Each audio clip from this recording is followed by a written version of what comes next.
Hoy hablaremos acerca del drenaje pleural para nuestra asignatura de técnicas básicas de enfermería médico-quirúrgica. Como resultado de aprendizaje, ustedes serán capaces de conocer el procedimiento denominado drenaje pleural, además de identificar el rol del TENS en el control, vigilancia y mantenimiento del drenaje pleural. Para comenzar, diremos que el drenaje pleural es la instalación de un tubo de drenaje, ¿cierto?, en el espacio pleural para evacuar fluidos o aire, permitiendo así la reexpansión pulmonar. Si ustedes se fijan en este dibujo, ¿cierto?, tenemos el pulmón en el interior y hay un espacio acá, que este es el que se denomina cavidad pleural, ¿cierto? Que tiene una pleura visceral, que es la membrana que está en contacto con el pulmón, y una pleura parietal que está en contacto por el exterior hacia las costillas o la parrilla costal. Entonces, el espacio pleural es un espacio entre la pleura parietal y visceral que contiene de 5 a 15 ml de líquido lubricante, que puede ser aire, sangre o linfa. ¿Cuándo es necesario o se indica, cierto, el drenaje pleural? Cuando tenemos una cirugía torácica, cuando hay un derrame pleural. Si ustedes se fijan acá, el espacio del pulmón, cierto, está acotado porque está siendo utilizado por un líquido, en este caso, cierto, que no permite la expansión pulmonar. Neumotórax, cierto, que es aire finalmente dentro de la cavidad pleural. También en el hemotórax, que es la presencia de sangre dentro de la cavidad pleural, y quilotórax, que es la presencia de líquido linfático dentro de la cavidad pleural. ¿Cuál va a ser el objetivo de este drenaje pleural, cierto? Evacuar cualquier colección anormal en la cavidad pleural, recuperar la presión negativa intrapleural y permitir la reexpansión pulmonar, a su vez restaurar la función cardiorrespiratoria. El tubo pleural, cierto, que se va a utilizar para conectar la cavidad pleural al exterior, tiene que tener unas ciertas características, cierto, por ejemplo, ser transparente, semiflexible, no debe producir trombos, ¿cierto? Debe tener una longitud de 51 centímetros, una línea radiopaca que nos va a permitir verlo en las radiografías de tórax. Debe ser estéril, por supuesto, porque nuestra cavidad pulmonar o pleural es estéril, ¿cierto? Y debe tener una cantidad de fenestraciones, que son estos orificios, ¿cierto?, que van a estar en el recorrido que va a ser el tubo pleural dentro de nuestra cavidad pleural, para que pueda drenar adecuadamente el líquido y por supuesto que esta cantidad de orificios no le quiten fuerza o firmeza al tubo. Debe ser de bajo costo y debe tener la menor cantidad de conexiones hasta el frasco. Existen distintos tipos de drenaje pleural, ¿cierto? Hay unos no aspirativos, en el cual los que se llaman con sello o trampa de agua, y que el tubo pleural, ¿cierto?, se conecta a una manguera transparente o silicona, ¿cierto? Y esta se conecta directamente a un frasco de agua. Es no aspirativo porque es a caída libre. Eso quiere decir que solo por el movimiento o por la gravedad se estaría drenando el líquido. Tenemos otro drenaje no aspirativo, que es con los dos frascos con sello de agua también, ¿cierto? En el que uno va directo, viene del paciente, ¿cierto? Y se conecta con otro que va a estar hacia la atmósfera, y siempre están con una cierta cantidad de líquido dentro de estos frascos. Y los otros drenajes que son aspirativos, ¿cierto? En el cual tenemos el de 3 frascos que se conecta a una red de aspiración central, y que el drenaje del líquido que existe en la cavidad pleural se realiza de forma activa. Y también el desechable, que es este aparato, ¿cierto? Que tiene es muy fácil de utilizar, ¿ya? Y permite evitar todo este trabajo que se realiza como personal de enfermería para mantener, por ejemplo, este sistema de 3 frascos. Este también es aspirativo y cuando ya está drenando muy poco líquido se puede dejar pasivo, o sea, que solo el líquido caiga por gravedad. Como todo procedimiento, ¿cierto? El drenaje pleural también tiene complicaciones. En este caso podemos hablar de desgarro pulmonar al momento de instalarlo, ¿cierto? Puede sangrar la pared torácica, ¿cierto? Si no se hace una buena hemostasia puede quedar sangrando y eso producir un hematoma. Puede haber perforación del pulmón, del diafragma, inclusive de la cavidad abdominal si está mal instalado. También hay filtración de aire, obstrucción de los tubos dependiendo del líquido que esté drenando, ¿cierto? Un neumotórax que persiste, ¿cierto? Cuando uno instala un tubo de drenaje pleural, a cierto tiempo debe estar controlando la reexpansión pulmonar, por lo tanto está tomando radiografía. Entonces un neumotórax que no responde al tratamiento es una complicación finalmente del procedimiento. Por supuesto, como hay una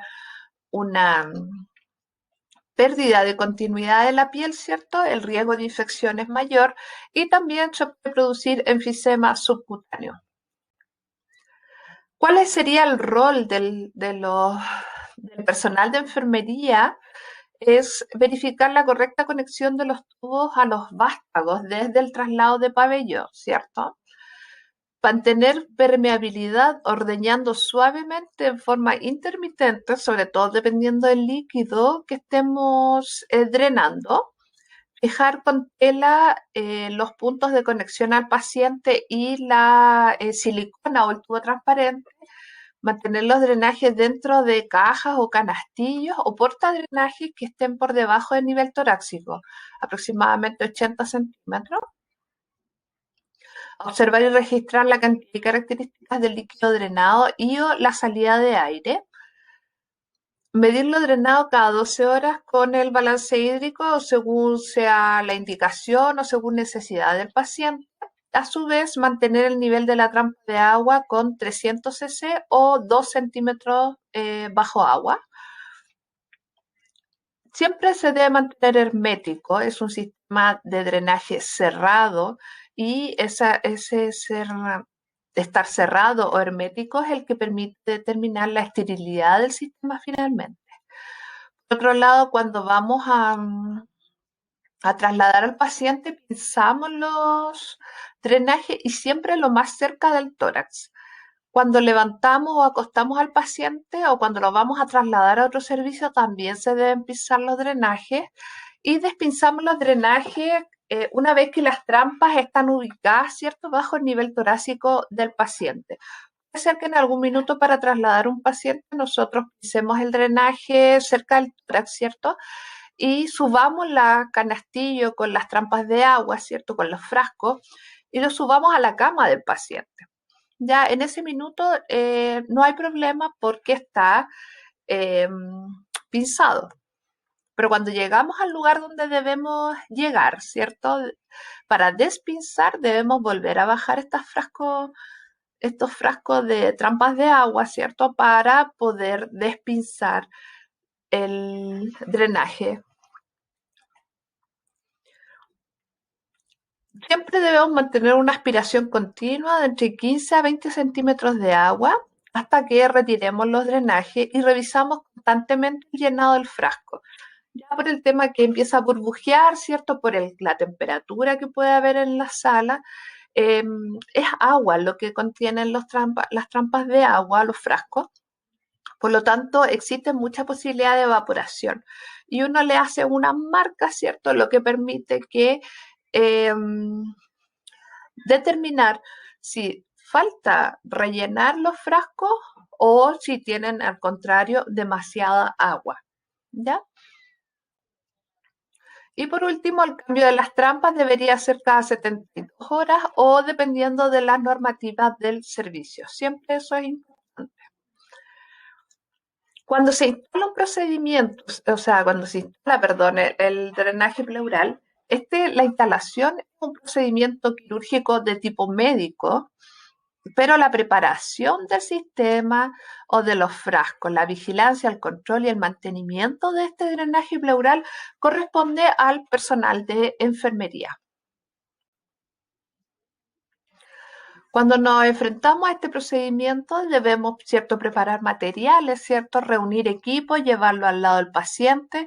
Es un procedimiento que si un paciente que lleva de urgencia, pues se puede realizar en la sala o en el box de atención de urgencia, ¿cierto? O en el pabellón en caso que sea necesario luego de instalar el drenaje pleural luego de una cirugía cardíaca. Pero lo más normal es que se realice solo con anestesia local y no en pabellón. Ya se identifica al paciente. Importante informar al paciente del procedimiento que se realizará, sobre todo si su condición lo permite, ¿cierto? Se lava las manos, es un procedimiento estéril, por lo tanto el lavado de manos es quirúrgico, ¿cierto? Se usan guantes estériles y hay una preparación del sistema de drenaje que se requiera. El ayudante va a presentar todo el equipo al operador y el operador va a preparar el campo estéril y ubicar el frasco en el área estéril siempre. El ayudante vierte el primer frasco, 400 o 500 cc de solución fisiológica, colocando la tapa al frasco, asegurando que esté hermético y verificando que la varilla quede sumergida a 2 centímetros bajo el agua. Y el ayudante vierte el segundo frasco, 1000 a 1500 ml de agua destilada o solución fisiológica, ¿cierto? El operador coloca la tapa al frasco y asegura que esté hermético. ¿Cuándo deberíamos retirar este drenaje pleural? Según indicación médica, si el médico dice que debe retirarse, debemos retirar el frasco, el drenaje pleural. Se pueden extraer desde las 24 horas en adelante de instalado. Cuando está drenando mínimamente, ¿cierto? 50 ml o menos dentro de 24 horas. Cuando hay un sellado hermético de los orificios de entrada, eso quiere decir que están tapados los orificios, ¿cierto? Siempre debemos pinzar para extraer, ¿cierto? Y el pulmón debe estar reexpandido, eso quiere decir que debe haber vuelto a su tamaño normal luego de haber estado colapsado y todo esto se confirma mediante siempre radiografía de tórax. Y por supuesto, luego de retirar el drenaje, tiene que haber un control radiográfico para determinar que ha sido adecuado el drenaje, que cumplió su función y que se haya reexpandido el pulmón. En caso que no se haya reexpandido, lo más probable es que deba reinstalarse el drenaje pleural. En estos videos que ustedes van a ver, ¿cierto? En el primero vamos a ver la instalación del drenaje pleural por parte del médico. Y luego vamos a ver este video que es de la Universidad de Valparaíso, en el cual se muestra todos los pasos a seguir, ¿cierto? Cuando es preparado por el material por el personal de enfermería. Muchas gracias por la atención y eso ha sido todo en esta oportunidad.